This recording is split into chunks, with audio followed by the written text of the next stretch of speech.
जय हिंद दोस्तों, welcome to my YouTube channel best tech education में आपका फिर से स्वागत है। आज का हमारा जो सब्जेक्ट होगा सोशल साइंस 2026 एग्ज़ाम में आने वाले सभी प्रश्न होंगे। क्लास 10 का हाई स्कूल का होगा।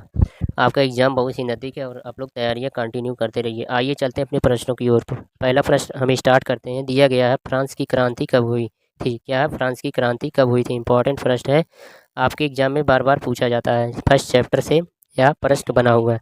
ऑप्शन दिया गया 1774, 1789, 1815 और 1857। जो आपका करेक्ट आंसर हो जाएगा वो हो जाएगा 1789। ठीक है, क्या हो जाएगा? 1789 ईस्वी में फ्रांस की क्रांति की शुरुआत हुई थी। ठीक है, 1789 ईस्वी आपका जो बी ऑप्शन होगा करेक्ट आंसर हो जाएगा।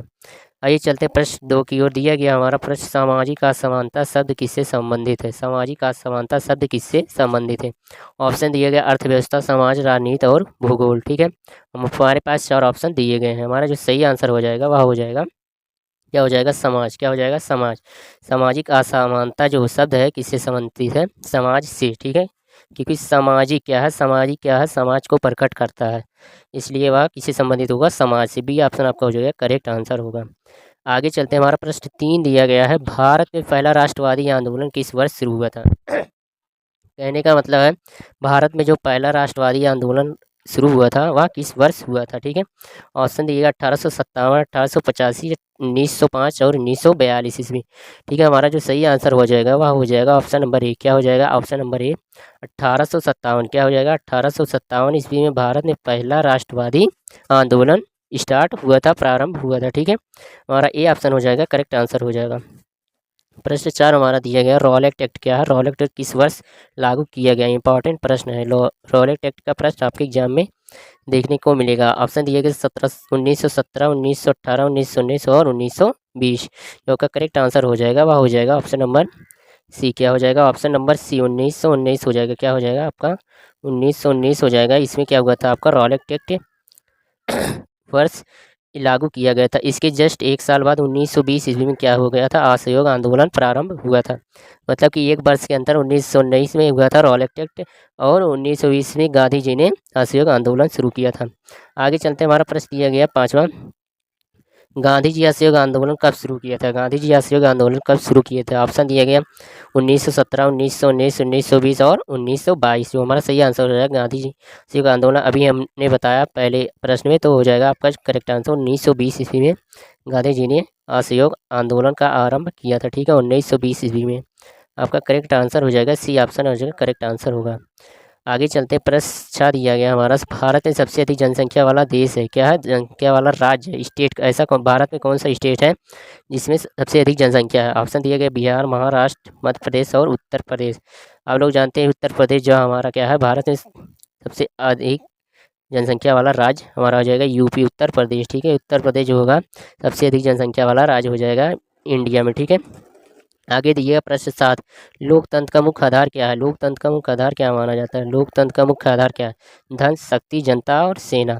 जो लोकतंत्र होता है वह बेसिकली क्या होता है? जनता ही उसका आधार होती है। जनता चाहे तो लोकतंत्र का निर्माण कर सकती है, चाहे तो इसको गिरा सकती है लोकतंत्र को। ठीक है, तो जनता के हाथों में होता है लोकतंत्र का निर्माण। ठीक है, तो हमारा सी ऑप्शन हो जाएगा करेक्ट आंसर हो जाएगा जनता। ठीक है, जनता क्या लोकतंत्र की निर्माता है। ठीक है, जनता के द्वारा यह निर्धारित किया जाता है। प्रश्न 8 क्या है हमारा, भारत का संविधान कब लागू हुआ? भारत का संविधान कब लागू हुआ? इंपॉर्टेंट प्रश्न है, कंपटीशन लेवल का भी प्रश्न यहाँ से बन सकता है। इस भारत का संविधान कब लागू हुआ है, इसको जानना बहुत जरूरी है।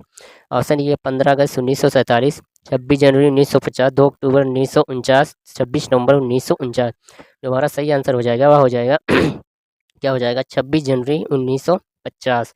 26 जनवरी 1950 ईस्वी को हमारा संविधान लागू किया गया। 26 जनवरी इसलिए मनाया जाता है क्योंकि उस दिन हमारा संविधान लागू हुआ था। ठीक है, और 15 अगस्त 1947 को क्या हुआ था? हमारा देश आज़ाद हुआ था। 15 अगस्त को आज़ाद हुआ और कानून बन के रेडी होने के बाद हमारा 26 जनवरी 1950 में संविधान लागू कर दिया गया। ठीक है, ऑप्शन जो हमारा बी हो जाएगा करेक्ट आंसर हो जाएगा 26 जनवरी। क्या हो जाएगा? 26 जनवरी 1950 में हमारा जो है संविधान लागू किया गया। ठीक, आगे चलते प्रश्न 9 दिया गया है, प्राथमिक क्षेत्र किससे संबंधित है? ऑप्शन ए उद्योग, खनन और कृषि, व्यापार और परिवहन। 4 ऑप्शन हमारे पास दिए गए हैं। जो हमारा सही आंसर हो जाएगा वह कौन सा हो जाएगा? प्राथमिक क्षेत्र किससे संबंधित होगा? ठीक है, प्राथमिक क्षेत्र हमारा जो संबंधित होगा वह हो जाएगा खनन और कृषि से, ठीक है। प्राथमिक क्षेत्र हमारा कृषि के अंतर्गत आएगा। हम इसको प्रश्न को पहले भी करा चुके हैं कि प्राथमिक क्षेत्र में क्या हमारा कृषि आता है। प्राथमिक क्षेत्र में कृषि आता है, इसमें हम बहुत से कार्यों को पूरा करते हैं, जिसे पशुपालन करते हैं, मत्स्य पालन और तमाम मुर्गी पालन आदि करते हैं और अपने कृषि कार्यों को कुशल बनाते हैं, जिससे प्राथमिक क्षेत्र में रखा गया है। आगे दिया हमारा प्रश्न 10, हरित क्रांति का संबंध किससे है? हरित क्रांति का संबंध किससे है? हरित क्रांति का संबंध किससे? हमारा प्रश्न दिया गया, ऑप्शन दिया गया उद्योग, शिक्षा, कृषि और परिवहन। जो हमारा करेक्ट आंसर हो जाएगा वह हो जाएगा कृषि। कृषि हो जाएगा करेक्ट आंसर। क्या है? कृषि हमारा जो हो जाएगा करेक्ट आंसर हो जाएगा, हरित क्रांति से संबंधित है, क्योंकि कृषि में क्या है, क्रांति का उत्पादन हो गया। आगे दिए गए, भारत में पंचायती राज व्यवस्था कितने स्तरों पर होती है? भारत में पंचायती राज व्यवस्था कितने स्तरों पर की जाती है? ऑप्शन दिया गया 1, 2, 3 और 4। हमारा जो सही आंसर हो जाएगा वह हो जाएगा 3। क्या हो जाएगा? 3।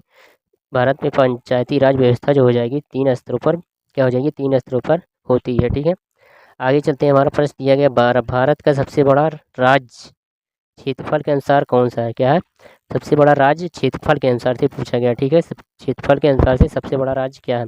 ऑप्शन दिएगा महाराष्ट्र, मध्य प्रदेश, राजस्थान और उत्तर प्रदेश। जो क्षेत्रफल के आधार से सबसे बड़ा राज्य हमारा हो जाएगा वह हो जाएगा राजस्थान, ठीक है। राजस्थान हो जाएगा, ठीक है। राजस्थान जो है हमारा क्षेत्रफल की दृष्टि बहुत बड़ा राज्य है, राजस्थान, ठीक है। हमारा सी ऑप्शन हो जाएगा करेक्ट आंसर। आगे दिए प्रश्न 13, सत्याग्रह शब्द का अर्थ क्या है? सत्याग्रह शब्द का अर्थ क्या है? हिंसा, असहयोग, सत्य और अहिंसा विरोध। सत्याग्रह का जो अर्थ हो जाएगा हमारा वह हो जाएगा सत्य और अहिंसा। क्या हो जाएगा? सत्य और अहिंसा। सही आंसर हो जाएगा सत्य और अहिंसा। सत्याग्रह मतलब सत्य और अहिंसा पर चलना। हमारा जो सही आंसर हो जाएगा सी आंसर होगा। आगे दिया प्रश्न 14 में, भारत में योजना आयोग की स्थापना कब हुई? भारत में योजना आयोग की स्थापना कब हुई थी? ऑप्शन दिएगा 1947, 1950, 1951 और 1952। हमारा जो सही आंसर हो जाएगा वह हो जाएगा ऑप्शन नंबर क्या हो जाएगा? बी, 1950। क्या हो जाएगा? 1950 में क्या है, भारत में योजना आयोग की स्थापना की गई थी 1950 ईस्वी में। बी ऑप्शन आपका हो जाएगा सही आंसर। प्रश्न 15 हमारा दिया गया, क्या प्रश्न 15 दिया है, संसाधनों का विवेकपूर्ण उपयोग क्या कहलाता है? संसाधनों का विवेकपूर्ण उपयोग क्या कहलाता है? ऑप्शन दिया दोहरीकरण, संरक्षण, शोषण और उपभोग। हमारा जो सही आंसर हो जाएगा, संसाधनों का विवेकपूर्ण उपयोग जो कहलाता है वह हो जाएगा, क्या हो जाएगा? संरक्षण।